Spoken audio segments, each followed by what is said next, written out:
দর্শক, Nepal south Africa match যে excited হয়েছিল, যেখানটায় নেপাল ক্লোজ একদম জয়ের কাছে যে হেরে গেল, অর্থাৎ আমরা যদি আগে ভাবি নেপাল ম্যাচটা জিতলে কি হতে পারত, নেপাল ম্যাচটা জিতলে কিন্তু বাংলাদেশের গ্রুপ পর্বের শেষ ম্যাচ অর্থাৎ নেপাল বাংলাদেশের ম্যাচটা কিন্তু নকআউট ম্যাচ হতো। সেখানে বাংলাদেশকে অবশ্যই জিততে হতো সুপার 8-এ ওঠার জন্য। সেই ম্যাচ উপভোগ করতে বাংলাদেশি সমর্থকরাও ছিলেন সেন্ট ভিনসেন্টের এই মাঠে। আমরা বাংলাদেশি সমর্থকদের, যদিও নেপালি সমর্থকদের আমরা দেখেছি তারা কতটা হতাশ হয়েছেন। স্বাভাবিকভাবে একটা হিস্ট্রির পার্ট হতে পারতো নেপাল, সেই সুযোগ মিস করেছে তারা, একেবারে শেষ বলে বলা যায় মিস হয়েছে।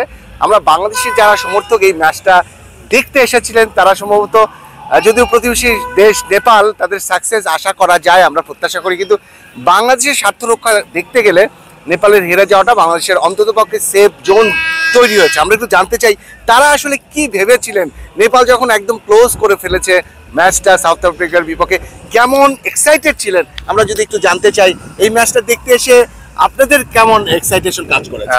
একটু তো টেনশন ছিলই, আসলে ক্রিকেট তো অনিশ্চিত খেলা। এরপরেও আমরা আসলে আগামী যে খেলাটা আছে তাতে আমরা আশা করি যে বাংলাদেশ অবশ্যই জিতবে নেপালের সাথে। কিন্তু আজকে যে খেলা তাতে আমি খুবই মানে উজ্জীবিত হয়েছিলাম। নেপালের যে বিশেষ করে বোলিং এবং ব্যাটিং বোথ সাইড এবং তাদের ফিল্ডিং, তো সব মিলে আগামী যে খেলাটা হবে তাতে একটা ফাইট হবে। সেখানে সমীকরণের চাপ থাকলে হয়তো বাংলাদেশ অনেক বিপদে পড়তে পারতো। একটু জানতে চাই আপনার কাছ থেকে যে এই ম্যাচটা যখন ক্লোজ হয়ে গেল, নেপাল যখন একটা 116 রানের মতো টার্গেট পেলো এবং নেপালের পার্টনারশিপ, ওপেনিং পার্টনারশিপ ভালো হলো, আমরা দেখলাম যে একদম জয়ের কাছে চলে গেল, সেই মুহূর্তে একজন বাংলাদেশি হিসেবে আপনার কি মনে হচ্ছিল? হ্যাঁ, অবশ্যই এখানে নেপালের হেরে যাওয়াটা বাংলাদেশের জন্য একটা প্লাস পয়েন্ট, যে তাদেরকে নেক্সট ম্যাচটা অত চাপের মুখে খেলতে হবে না।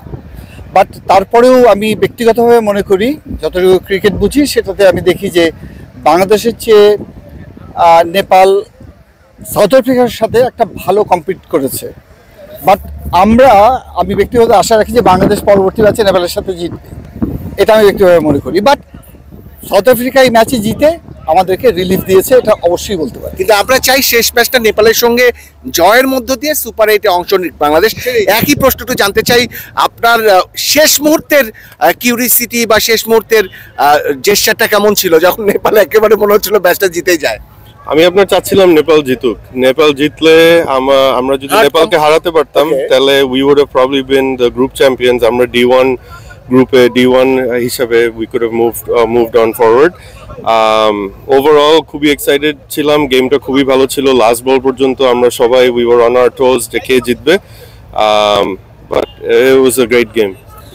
আসলে নেপাল সাউথ আফ্রিকার যে ম্যাচটা হলো, সেই ম্যাচটা আসলে শেষ মুহূর্ত পর্যন্ত আমরা যারা প্রেস বক্সে ছিলাম তারাও চেয়েছি নেপাল জিতলে বোধহয় ভালোই হয়, কিন্তু শেষ মুহূর্তে বাংলাদেশের কথা চিন্তা করে আসলে স্বস্তিদায়কই হয়েছে। কি বলবেন? স্বস্তিদায়ক হয়েছে, বাট বাংলাদেশ ভালো খেলা উচিত, কারণ নেপাল যেভাবে কম্পিট করছে বাংলাদেশ কিন্তু এইভাবে ম্যাচ বের করতে পারে না। তো আমরা চাই যে এদিন যেন নেপালের সাথে বাংলাদেশটা জিততে পারে, কারণ সুপার 8-এ যদি বাংলাদেশ যায়, সাউথ আফ্রিকা যদি হারতো আজকে, তাহলে আমরা কিন্তু আরো ভালো করতাম, কারণ আমরা আরেকটা গ্রুপের সাথে আমরা চ্যাম্পিয়নের সাথে খেলতাম, তখন আমাদের কোয়ার্টার ফাইনালে যাওয়ারই ছিল। এক্স্যাক্টলি তাই। একই প্রশ্ন, যদি রিঅ্যাকশন আপনার কি থাকে? অ্যাকচুয়ালি আমারটা একটু ব্যতিক্রম। আমি চিন্তা করছিলাম যে বাংলাদেশ সুপার 8-এর গ্রুপ চ্যাম্পিয়ন হয়ে যাক। আজকে নেপাল জিতলে আমরা নেপালরে হারাইয়া সুপার 8-এ গ্রুপ চ্যাম্পিয়ন হিসেবে যেতাম এবং আইসিসি কে একটা মুখ্যম জবাব দিতাম, কারণ তারা আগে কিভাবে সবকিছু সেট আপ করে রাখে। ওকে, থ্যাংক ইউ।